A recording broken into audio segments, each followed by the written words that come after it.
dito. Oh. Bayaran niya, mas bali mo super din. Talaga.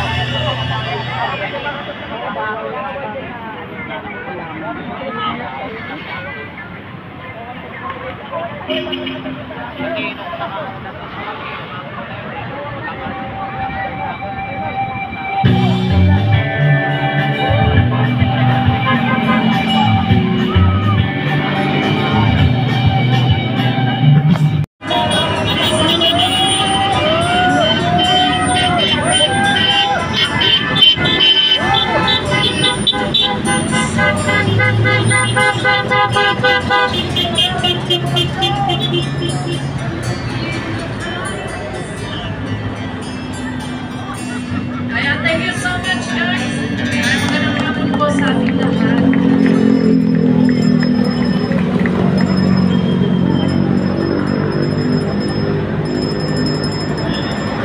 May lang live ka na.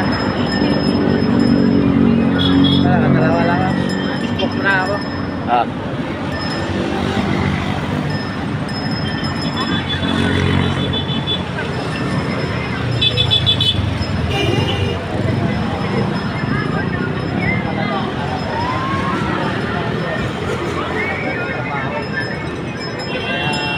Sana pagkaisa na lahat.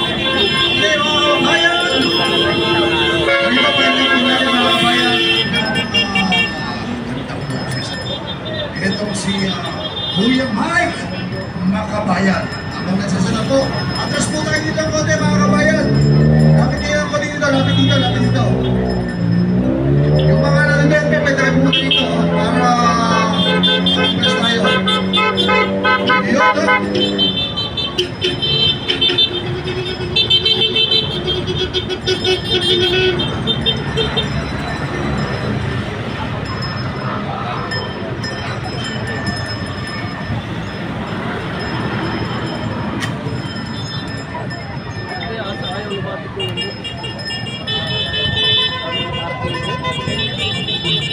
Okay.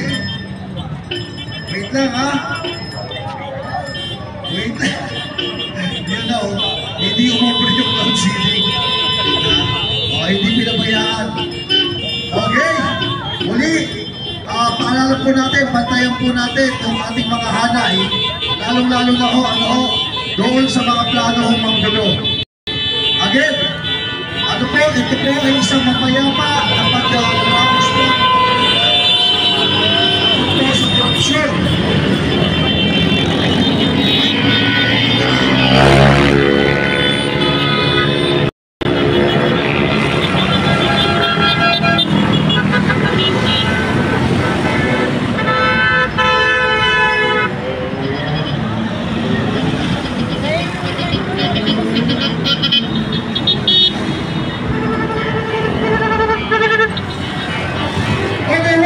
Ladies and gentlemen, Mike Makabayan!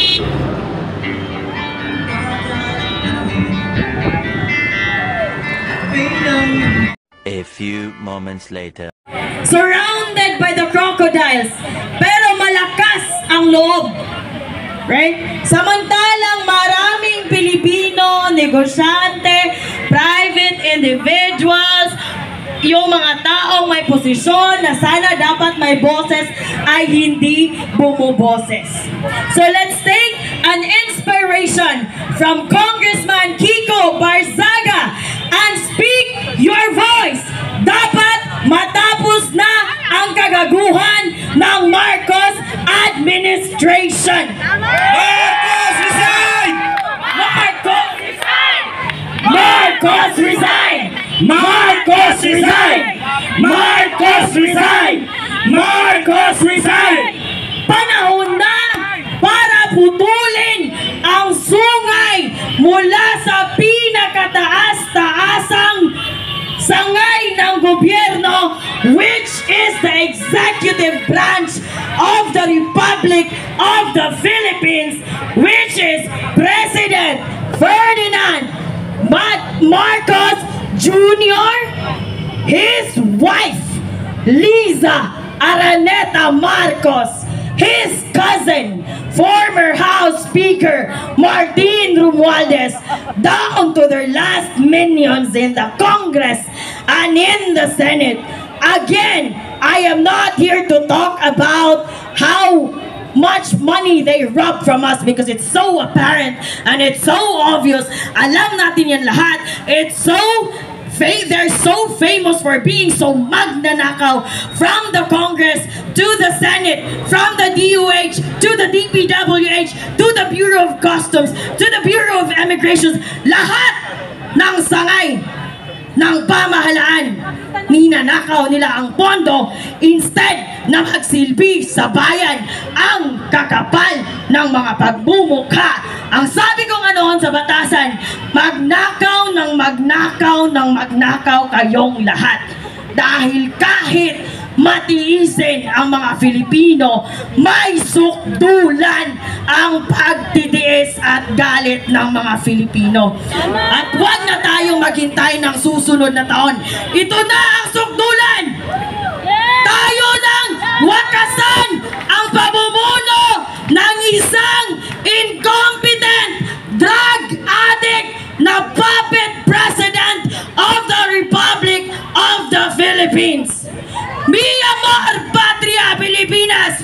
Kami ang mga Filipino, kahit gaano kalit ang aming boses, kami ay titindig upang protektahan, pangalagaan at ipagtanggol ang buhay, ang bukas at panganap ng bawat isang Pilipino na lumalaban ng batas.